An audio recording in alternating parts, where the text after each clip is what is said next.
Hi guys, it's Chris at Cork and Crown. I am back in my cider shed, my wobbly tabled cider shed, with some more cider to try. And it's always exciting to try something from this producer because it's very, very small, does not produce a lot. I'm very lucky to get any of it.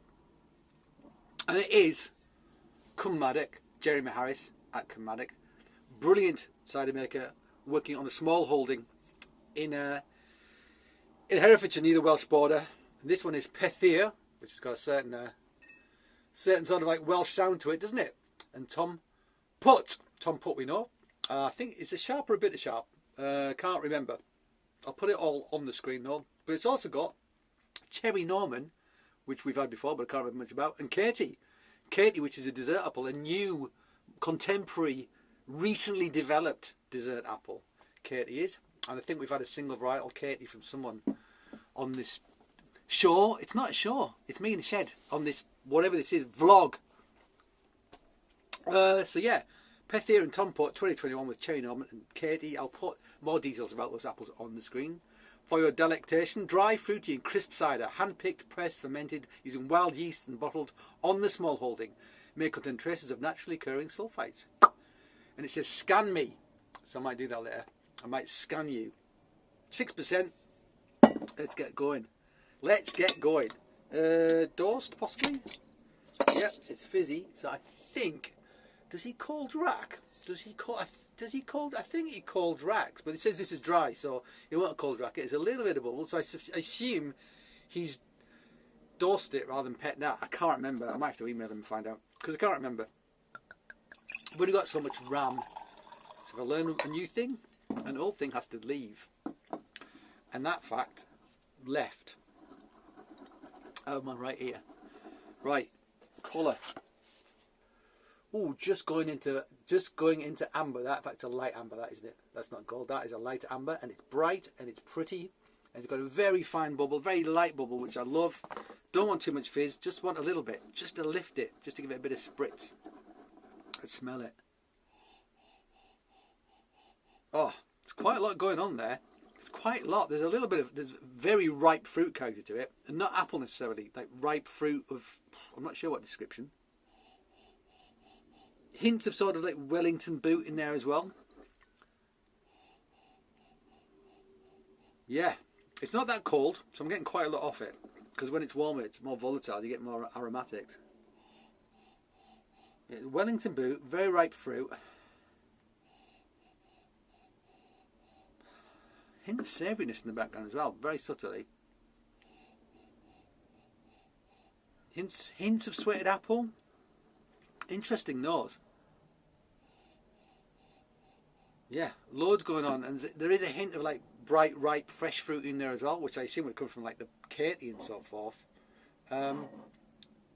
Interesting. I don't know what the proportions are.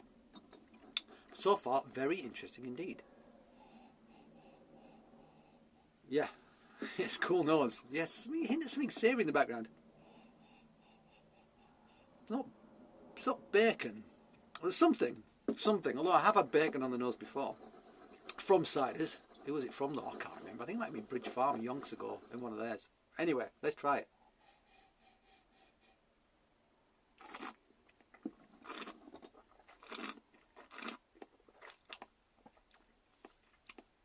Tannin, check.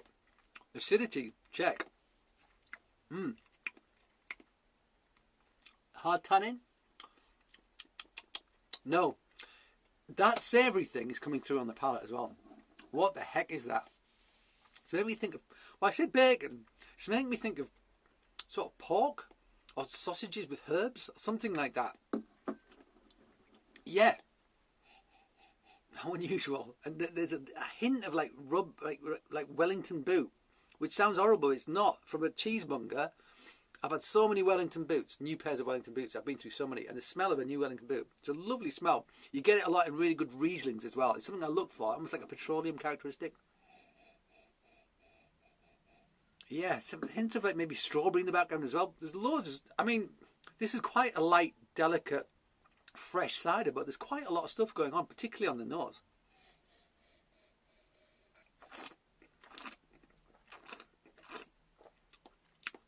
Jeremy only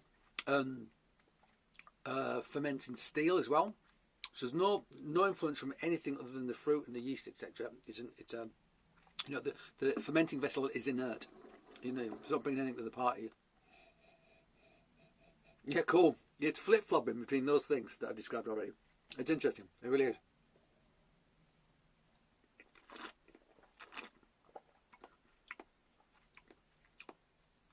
Crisp, delicate, but with layers.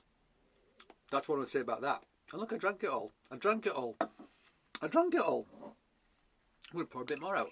And the bubbles are really soft, really gentle, which is exactly what I'd like. There's that thing again. What is that? Savoury kind of characteristic. Anyway, guys. Yep, there we go. I haven't got many of these. I haven't got many of these to sell. I've only got a few. It doesn't make many. And it is the Pethyr and Tom Putt 2021 from Maddoc. And it's really interesting, as everything that he makes is. Cheers, Jeremy. All right, guys, thank you for joining me back in my cider shed. I hope you join me again. But until that time, cheers.